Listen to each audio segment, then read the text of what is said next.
Halo semuanya, hari ini kita paranormal experience lagi. Tamu gue nih, boleh kenalin diri gak nih? Assalamualaikum warahmatullahi wabarakatuh. Perkenalkan, nama gua Rizky Sajali, asli Klender. Dari Klender. Iya, Klender. Ih, Jakarta dulu gue Timur. ada ini.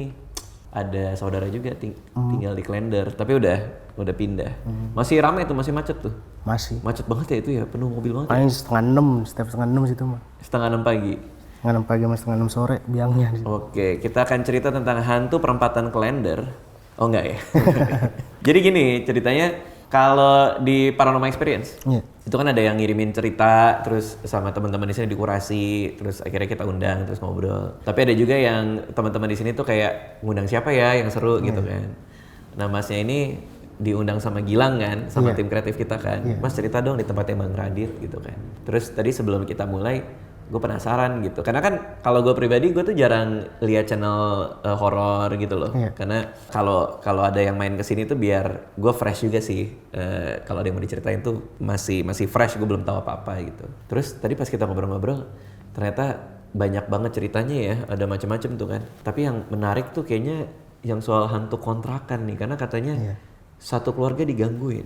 Ya, satu keluarga digangguin. Berarti ini kan katanya juga pernah diceritain tempat lain juga kan? Ada efeknya nggak gara-gara itu? Efeknya sih ya, Maksudnya malah makin parah gangguannya atau?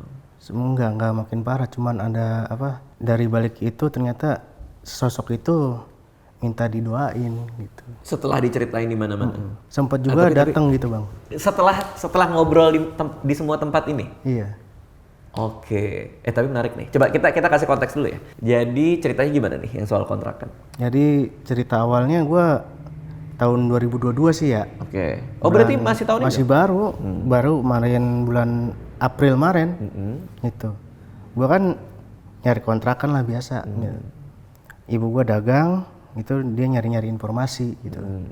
Nah lagi dagang itu, dapet dah tuh informasi dari tetangga. Nek, ini ada kontrakan murah gitu. Harganya 700.000 per bulan. Jadi posisinya tuh bang, dia di pertigaan bang. Jadi itu kayak tusuk sate gitu. Oke. Itu kontrakannya baru. 2022 ya.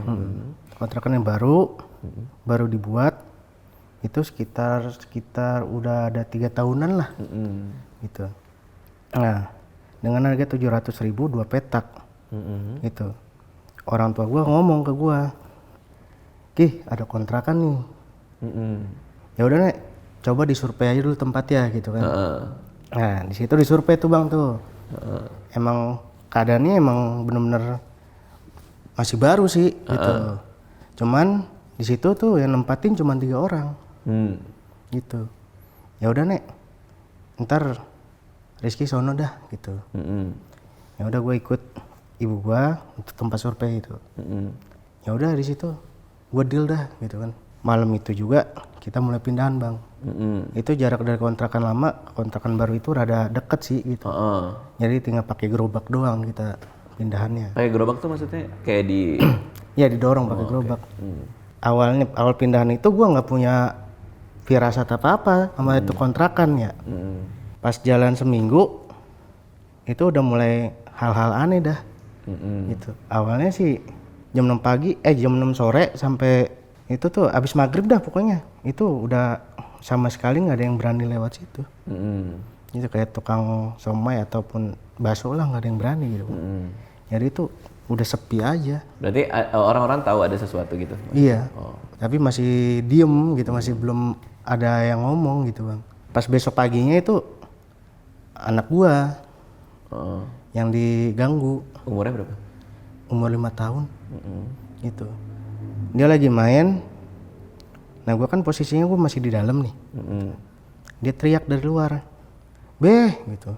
Itu ada orang galak gitu. Dia posisinya udah langsung nongkrong begitu bang. Orang galak? Di samping toren air gitu. Pas saya keluar, saya nggak ada apa-apa gitu.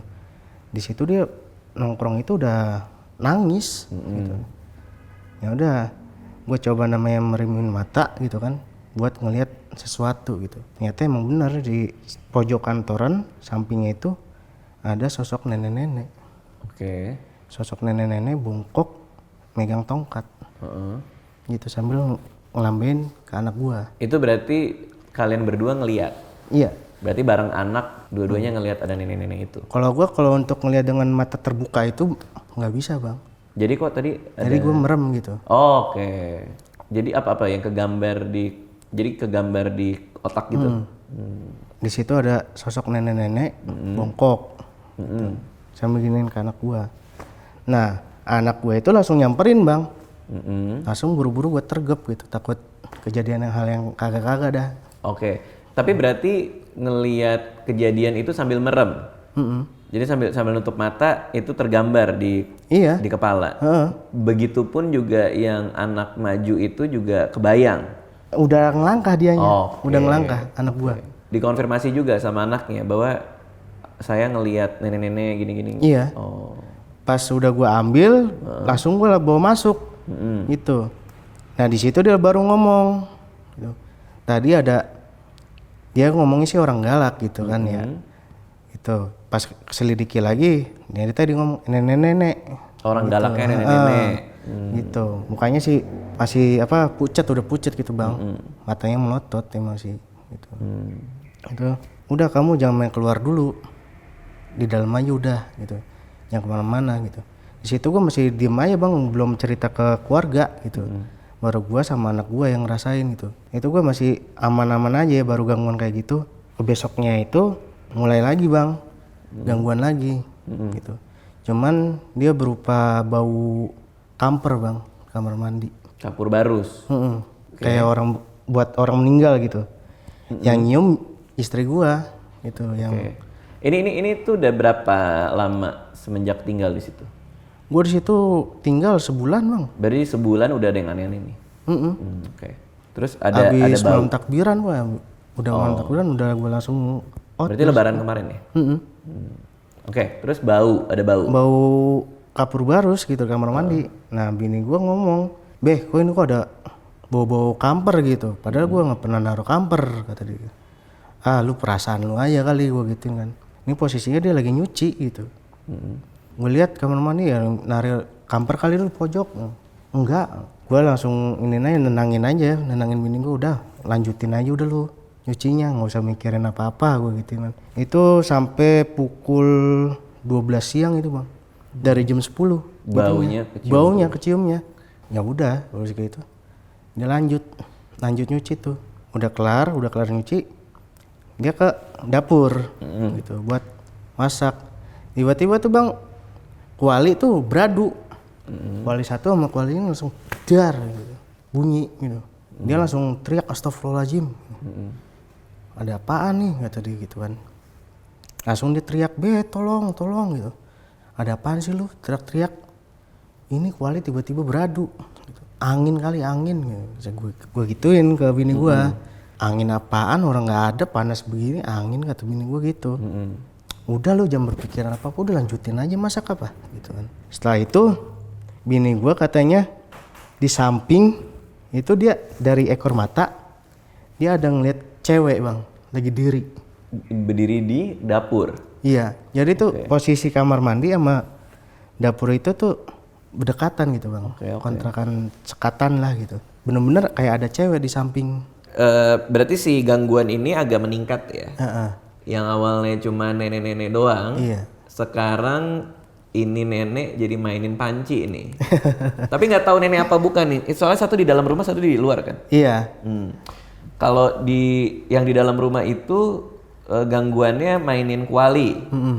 Apa yang terjadi berikutnya? Itu pasti keluarga lumayan tegang dong, karena ada kayak eskalasinya. Itu tuh bini gue yang lihat dari ekor mata tuh di sebelah dekat pintu kamar mandi itu dia jelas banget katanya ngeliat sosok perempuan lagi diri gitu. Ini beda lagi dari nenek-nenek? Beda lagi. Gitu. Dan itu di dalam rumah? Di dalam rumah bang. Itu posisinya ada gua lagi di ruang tamu gitu kan. Dia ngeliat gitu, dia teriak gitu, "Be, tolong," kata dia gitu. "Apaan sih lu teriak-teriak mulu dari tadi?" Gua gituin kan. Itu ada cewek di situ. "Mana ceweknya?" "Kagak ada." Gua gituin. "Beneran di situ ada jelas banget," kata dia begitu. Itu dia udah duduk dia bang, duduk dekat dapur gitu. Saking shocknya. Gimana yang duduk dekat dapur tuh? istri gua. Oh, oke. Gitu. Karena saking kagetnya. Oh, oke. Udah bangun. Ngapain deprok di situ gitu. Gua bangunin, gua bawa ke ini kamar gitu. Ya udah lu tenangin dulu aja gitu. Gua bawain air gitu kan. Gua suruh minum lah gitu. Ya udah tenangin aja dulu, lu jangan ngapain dulu dari itu, lu kecapean kayaknya nih gitu kan.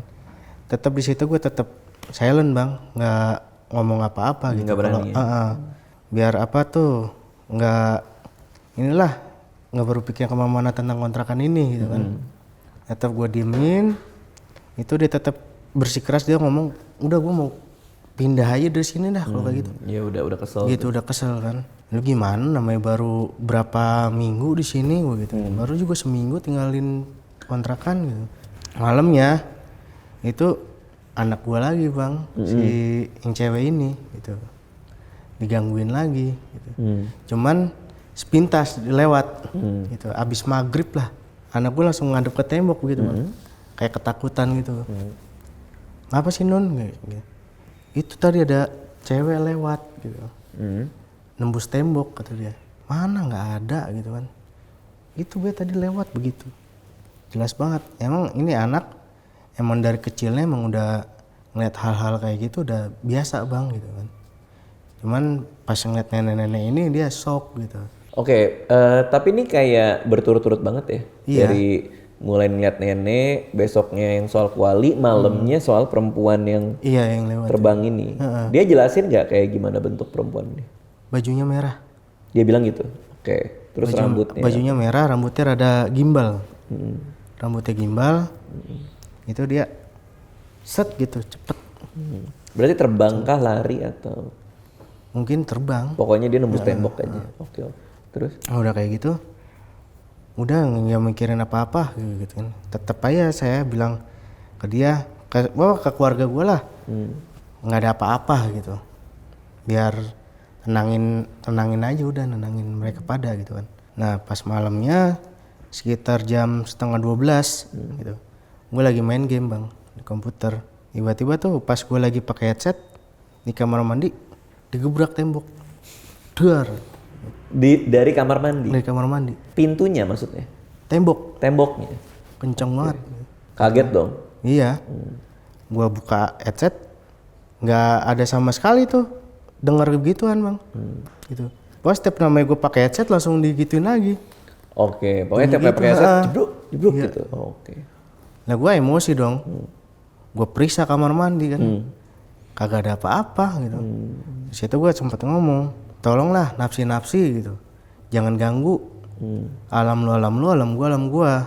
Gitu. Kita namanya hidup berdampingan kan ya. Tolong jangan ngeganggu lah gue gituin. Ini masih pelan ngomongnya gitu bang.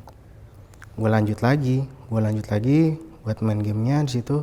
Pas terakhir gue pakai headset lagi, itu ada suara rintihan bang. Jelas banget di kuping gitu. Gue buka, gue tetap gue ngomongin gitu lagi. Cuman adanya ini lagi rada tinggi lah gitu kan. Gue ngomong gitu, pas gue pakai headset ada suara ngomong, lu nantang gua. Digituin. Itu di dalam headsetnya? Jelas banget. Cewek, cowok? Cowok. Beda lagi berarti ya? Lu nantang gua, ilmu lu belum seberapa. Jangan coba-coba nantangin gua. Sepanjang itu? Oke, terus? Pas udah kayak gitu, gua buka headset, gua ngomong, gua bukannya nantangin. Gua buat keluarga apapun gua lakuin. Karena lu udah ngeganggu nih, gue nggak mau kayak begini gitu. Gue di sini ngontrak buat tempat tinggal, buat nyaman gitu. Tapi kenapa jadi begini urusannya gitu kan? Udah selesai ngomong kayak gitu, gue nggak ada yang ngeganggu gitu bang, nggak ada suara lagi kan. Gitu. Nah gue pakai headset lagi, tiba-tiba bini gue bangun nih bang, ya sambil begini, matanya melotot ke arah gue. Pas gue ngeliat dia, gue samperin dong. Mah, kenapa lu? Itu kagak gubris sama sekali gitu. Kayak patung duduk gitu. Melotot gitu. Oke. Gitu. Gue gini-gini gue tepak lagi nggak gubris ya. Pas ketiga kali gue tepak baru dia istighfar, astagfirullahaladzim. Lu kenapa bengong begitu? Mata lu melotot gue gitu. Di samping lu tadi ada cewek katanya. jelas banget. Gitu. Rambut nutupin pala lu udah sambil begini-gini, goyang-goyang palanya. Gitu, kata dia gitu. Mana kagak ada, gitu kan.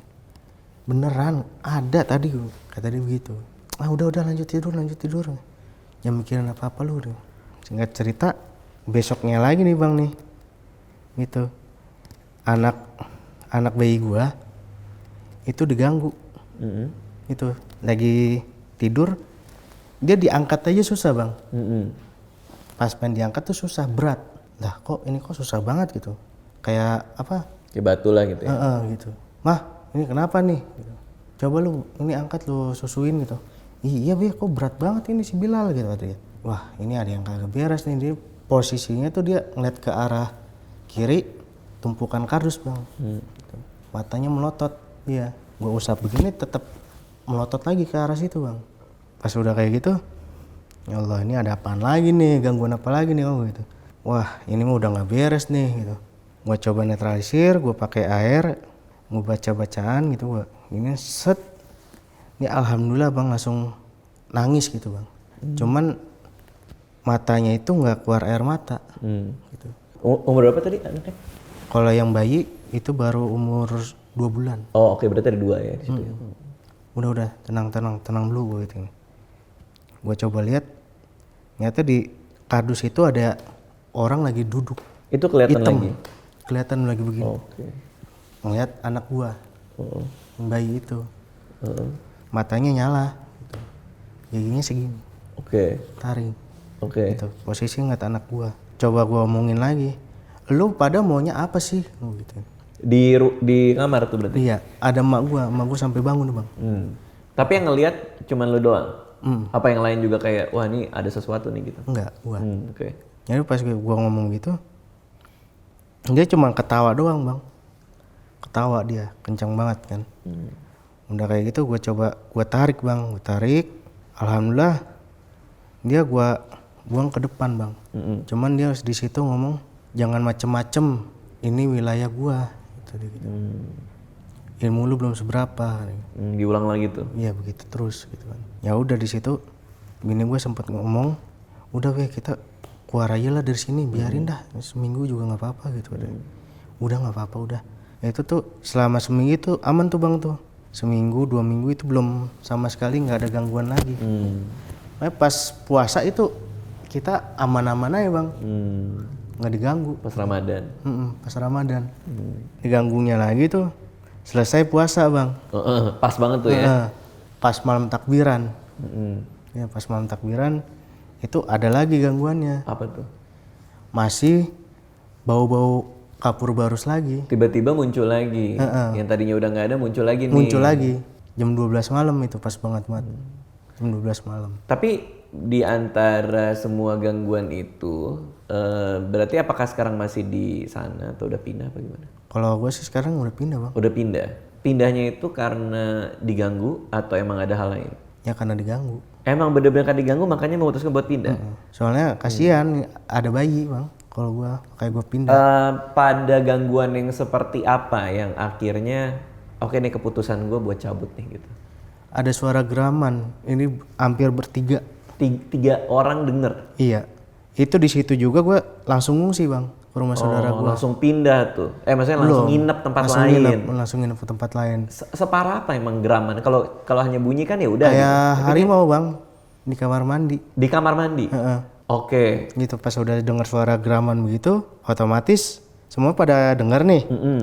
Nah ibu gue kan sempat nyiram di kamar mandi itu makin gede gitu suaranya. Jadi semua orang udah tahu ada suaranya, lagi denger, kamar mandi disiram segala, ada terus dan makin gede. Iya makin gede suaranya. Kadang-kadang kalau sumber suara itu kan kita bisa nyari itu. Itu kedengarannya dari mana? Dari langit-langit kah? Apa dari kamar mandinya kah? Atau? Dari atas. Itu kenceng banget itu. Makanya langsung, udah nek, pokoknya gimana pun caranya malam ini kita keluar aja dari sini. Gitu. Kasihan Bilal. Gitu. Udah siapin, gue udah bawa bantal kan, perlengkapan bayi semua. Nah di situ pas gue lagi ngungsi, pas pengen berangkat, itu gue sempet debat sama maklar yang punya kontrakan, gitu. Lo kasih gue apa sih gitu ya? Enggak. Oh enggak. Jadinya tuh bini gue yang ditegur. Ada apaan sih ini rame-rame? Segala bawa-bawa bantal segala digituin. Nah, mak gue langsung nyeletuk. Itu gue tadi dengar suara geraman kayak suara aungan singa katanya. Gitu kali ya? Gitu bukan? Kaget gua. Gitu kan? Nggak ngasih contoh doang. Gitu kan? Itu mah bukan aungan singa, Bang. Bukan aungan singa itu. Oh, bukan ya? Oh, itu Starter motor. itu starter motor. Iya. Iya. Oke. Gitu kali ya. Iya. Itu makin kencang itu suara itu. Nggak, auman singa tuh itu. Jadi kalau gua tangkap tuh ada geraman. Ada auman. Berarti ada dua. Enggak? Dua. Oh, maksudnya tadinya menggeram, Iya, tapi lama-lama jadi iya gitu. Itu emang aneh sih. Kalau sampai ada auman tuh kayak takutnya dia mau makan, mau apa gitu kan. Iya, udah kayak gitu udah. Lu jangan nyebar-nyebar berita-berita yang kagak-kagak di sini. Jangan bikin kontrakan gua nggak laku. Gitu. Ya udah dari situ gua pisahin tuh berdua daripada ribut malam-malam kan. Udah jalan-jalan gua gituin. Sampai tuh di rumah saudara gua. Tapi kontrakan itu tadinya ada berapa orang? Cuman 3, Bang. Oh, cuma 3. Cuma kayak orang-orang jadi pada takut semua. Iya. Kalau ada yang pengen nyewa di situ, pada kagak ada yang mau. Berarti baru tahu tuh sejarahnya bahwa emang nggak ada yang mau tinggal di situ tadinya. Tapi lu sempat curiga nggak kayak apakah harganya memang ternyata jauh lebih murah dari biasanya dari pasaran gitu, kayak wah ini murah banget nih, apa enggak? Enggak, gua nggak dicuriga sama sekali di situ. Terus ini kan sempat diceritain di tempat lain. Terus tadi katanya tadi ada efeknya. Iya. Seperti apa tuh efeknya? Efeknya itu gua lagi cerita itu pas diedit, Bang. Itu di salah satu channel YouTube. Itu pas dia lagi ngedit, dia lupa untuk kirimin doa atas nama Fulan bin Fulan gitu. Terus apa? Oh, namanya tuh Syafruddin. Namanya siapa? Pocong. Ada lagi Pocong. Pocong apa? Pocong yang meninggal di kamar mandi kepleset. Oh, jadi ini ternyata sejarahnya. Iya. Jadi ada orang, Ada bapak-bapak yang meninggal di kamar mandi kontrakan itu. Dia posturnya badannya sama kayak saya lah, rada Agak gemuk. meninggal kepleset di kamar mandi. Gitu. Sampai sekarang dia juga ngikutin saya terus. Ini informasi yang agak mengagetkan juga ya. Maksudnya kok tahu dia ngikutin? Jadi gini, pas dia ngedit itu, kan gue 2 kali balik ke situ. Pertama, gue sendiri untuk ceritain bahwa cerita ini. Kedua, gue nganterin temen. Itu pas nganterin temen dia cerita, bang maaf bang, gue lupa kirimin doa gitu. Itu bangku itu maju mundur. Selamat ya Fadilah ya sama Tion. Nanti lo ngedit. Gitu. Berarti gangguannya sampai setelah itu selesai. Iya. Kalau gue sih karena gue pernah ngalamin ada kejadian horor setelah syuting sih, ya kita lihat lah Syafruddin nih sama Fadil mau sekenal apa gitu. Oke, itu satu. Ada lagi kejadian lain setelah ini diceritain apa? Itu sempet datang ke kontrakan baru gue sih bang. Itu si Syafruddin itu. Kok tapi masih berani cerita ini di sini gitu? Karena udah biasa banget atau gimana? Udah biasa dia nggak apa-apa lu ngebawa cerita ini, tapi tolonglah kata dia. Gue cuman minta doanya, itu doang. Tahu bahwa dia meninggal di situ itu dari siapa? Pada akhirnya? Dari tetangga, tukang sayur. Oke. Pertama dari dia ngomong ke orang tua gue, itu, Nek sebenarnya itu yang kontrakan yang nenek tempatin paling depan, itu ada bapak-bapak yang meninggal di situ kepleset.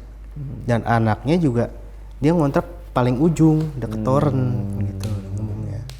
Tapi kok bisa akhirnya ketemu sama Syafruddin ini? Syafruddin. Ini ada momen ya di mana dia nampakin dirinya? Ada. Kapan tuh? Pas di dalam mimpi gua. Cuman posisinya itu bukan berbentuk pocong, Bang. Tapi manusia umum. Manusia utuh, dia pakai baju koko sama peci. Dek, tolongin Bapak. Bapak nggak mau terus-terusan begini. Tolong kirimin Bapak Al-Fatihah. Itu biar Bapak tenang gitu. Oke, bahwa itu ada gangguan jadi jelas ya, karena dia meninggal di situ ya. Yang perempuan, yang nenek, sama yang suara laki-laki itu ada penjelasannya juga kah atau nggak ada tuh? Ada. Oh apa ternyata? Jadi itu flashbacknya zaman dulunya itu kebun bang. Heeh. Nah kalau nenek-nenek ini dia penunggu pohon asem gitu. Kalau yang sosok gede hitam itu kayak semacam genderuwo, dia itu di pohon beringin bang. Jadi setiap itu pohon dua itu pengen ditebang, pasti ada aja yang sakit. Karena nggak mau diganggu. Itu juga alhamdulillah bisa ditebang itu pas ada orang pintar di sekitar situ. Oke, tapi yang jelas sekarang udah pindah kontrakan. Di kontrakan yang baru juga aman-aman aja. Alhamdulillah aman. Kecuali si Safrudin itu, gue main nunjuk-nunjuk beneran lagi nanti gue tunjuk. Si Safrudin ini dia sempat sekali datang, tapi habis itu udah nggak ada lagi. kalau datangnya dia setiap hari bang, ngintilin terus. Berasa apa kelihatan? Berasa kalau dia ada. Bau atau Bau baunya gimana? wangi Kamboja. Nyium nggak? Nggak ada apa-apa. Jangan sampai ya, ada aja. Si Fitri itu mau ketemu ya Fit. Oke, masih ada YouTube channel juga kah? Ada. Apa YouTube channelnya? Namanya Jali The TV. Namanya? Jali The TV. Jali The TV. Di situ juga bahas horor juga iya. atau Podcast horor. itu kayak ada narasumber juga atau sebagian cerita sendiri situ? Narasumber. Ada juga. Iya. Oke. Jadi bisa cek juga YouTube channelnya di Jali The TV ya. Iya. Jali The TV di YouTube. Doi punya banyak cerita sebenarnya tadi ya, sempat cerita mau santet apa segala macam. Tapi biasanya memang cerita soal rumah ini yang paling dekat sama kita karena kita tidurnya di situ masalahnya. Jadi gangguan itu pasti akan keinget-inget terus. Apalagi tadi pas kita lagi break bentar, si asisten saya namanya nih Nurul nih. Ternyata dia ketindihan di rumah gue dengan hantu yang sama persis yang sempat gue lihat. Jadi ya namanya rumah lah ya, mungkin jadi lebih berasa gitu. Oke, makasih semua yang udah nonton. Jangan lupa tadi kalau mau nonton lagi di Jali The TV juga ya. Makasih semuanya, dadah.